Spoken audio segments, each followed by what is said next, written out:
High সবাইকে নতুন একটা ব্লগ ভিডিওতে স্বাগত জানাই। বর্তমানে এখন আমরা যাচ্ছি আলাপুরা ডিস্ট্রিক্ট আরুর।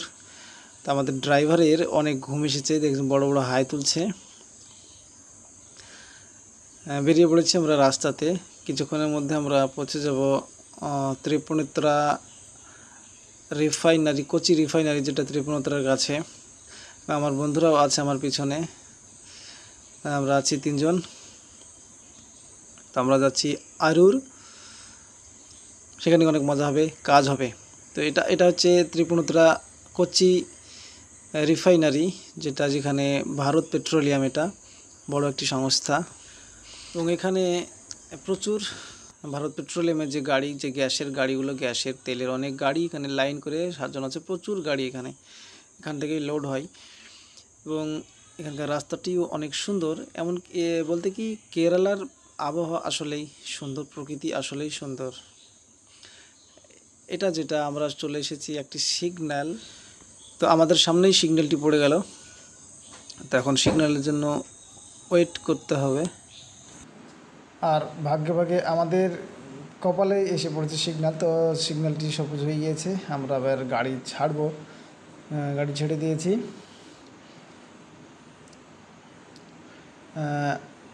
অনেক সুন্দর এবং সামনে একটি বড় বিল্ডিং দেখা যায়। আমরা এই মুহূর্তে আছি ত্রিপুণিত্রা মেট্রো, যেটা নিচে দিয়ে চলে যাচ্ছে রেলওয়ে স্টেশন, রেলওয়ে। আর সামনেই মেট্রোর নিচে আমরা এখন বর্তমানে। সামনে যে এটি মেট্রো স্টেশনের তল, সেখানে আমরা যেটা যে কি জাংশন বলছে, জাংশনের নাম ভুলে গেলাম। মেট্রো দিয়ে যাচ্ছি। এই মেট্রো দিয়ে অনেকটা যেতে হবে। তো যেতে যেতে হয়ে যাবে একটি গান। പാലിലാവിനും ഒരു നൊമ്പരം പാതിരാക്കിളി എന്തിനീ മൗനം സാഗരം മനസ്സിലുണ്ടെങ്കിലും കരയുവാൻ ഞങ്ങളിൽ കണ്ണുനീരില്ല। আমাদের যেটা গন্তব্যস্থল, সেই গন্তব্যস্থলে আমরা অলরেডি পৌঁছে গেছি এবং সেই অঞ্চলের মধ্যে চলছে গাড়ি। এটা আলাপুরা ডিস্ট্রিক্ট এবং আরুরের কাছেই পৌঁছে গিয়েছি। আর এখানে যে ব্রিজের কাজ চলছে আর কি, ব্রিজের বলতে গেলে এটা হাইওয়ে কাজ চলছে, যেটা হবে ওভারওয়ে।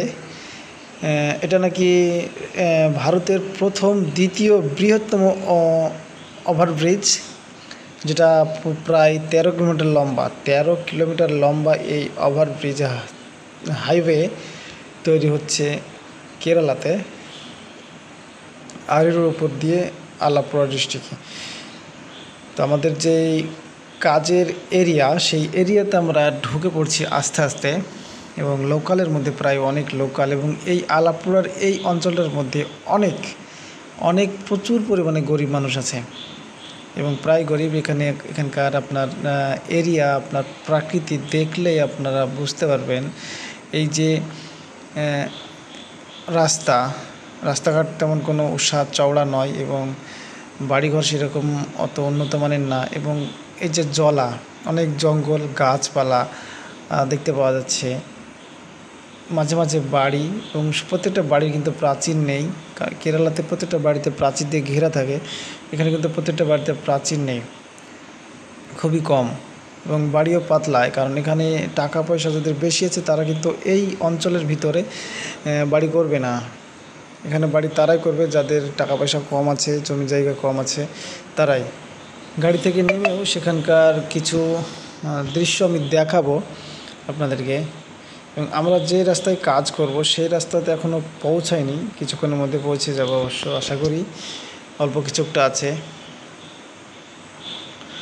এবং খুবই অনেক ঘন ঘন বাঁক, তো এই রাস্তাতে গাড়ি ঘোরানোর খুবই সমস্যা। এই যে জিএসপি দিয়ে রাস্তা দেখতে পাচ্ছেন আপনারা, এই রাস্তাটাই কিন্তু আমরা কাজ করব। এবং যে রাস্তার উপর কাজ করব সেই রাস্তাটি দিয়ে চলছে, এবং ইন্টারলক সাইডে ঢালা আছে, আপনারা দেখতে পাচ্ছেন। অনেক জায়গা করে ঢালা আছে। প্রায় 1 বছর আগে, 1 থেকে 1.5 বছর আগে এই রাস্তাটি রেডি করা হয়েছিল, এবং টাইলগুলো পেভারগুলো এখানে 1 বছর আগে ঢালা হয়েছিল, গাছ দিয়ে প্রায় লতাপাতা ঢেকে গিয়েছে, কিছুটা বেরিয়ে আছে এবং অনেক জায়গায় লতাপাতা ঢেকে ফেলেছে দেখছি। আর বাড়িও সেরকম কিন্তু নেই, কারণ এইরকম জায়গায় সবাই কিন্তু বাড়ি করবে না, সিঙ্গেল একটা একটা বাড়ি। এক চাটা আমাদের গাড়ি নিয়ে যাচ্ছে এবং এখানে কিছু ফেলা আছে, প্রায় আমরা চলে এসেছি। এখানে কিছু ঢালা আছে, অনেক অনেক এখানকার পরিবেশ দেখুন। আমি গাড়ি থেকে নেমে পড়েছি অবশ্য। তো এই যে পরিবেশ, এই যে দেখছেন কাঠটা ঢালা আছে কিন্তু গাছ লতাপাতা ঢাকা অনেক।